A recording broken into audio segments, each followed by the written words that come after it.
Existem alguns estudos, principalmente da Organização Mundial da Saúde, que existe uma prevalência entre duas fases de desenvolvimento que acontecem o maior número de suicídios: a adolescência e a velhice. A gente precisa entender que essas duas fases, não por acaso, o que tem em comum é que são fases de crises de identidade. Não é? Identidade, primeiro, da adolescência, que é uma crise. Crise significa e vem de separação.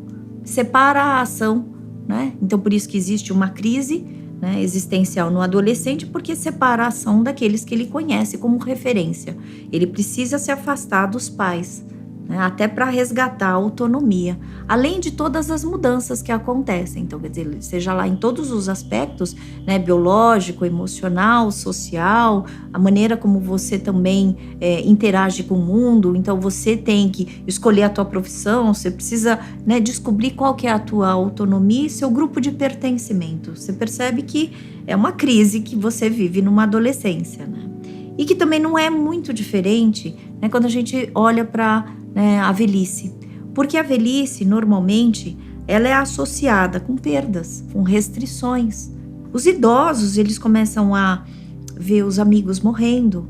Quer dizer, você vê também que é uma separação, né? Existem várias separações nesta crise também. Toda vez que a gente tem uma crise, né, para o pensamento oriental, a gente entende que é uma oportunidade, mas que não é vista muitas vezes para algumas pessoas. E aí, então, a morte começa a aparecer como possibilidade. Aquele pensamento começa a se transformar em planejamento. E o que a gente tem que entender? Que existem os 3 Ds apontados pela cartilha da Associação Brasileira de Psiquiatria.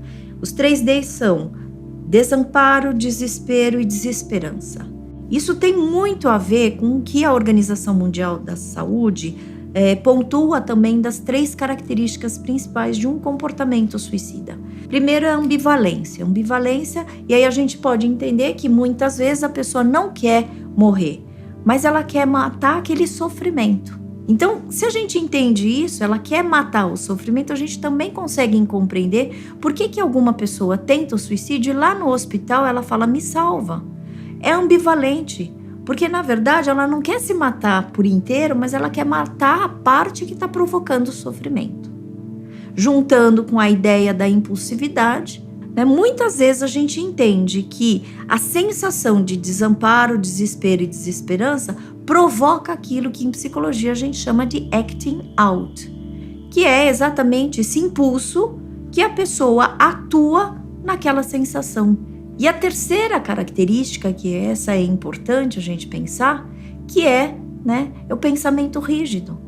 A inflexibilidade na maneira da gente compreender as situações da vida. Ou eu vivo, ou eu morro, né?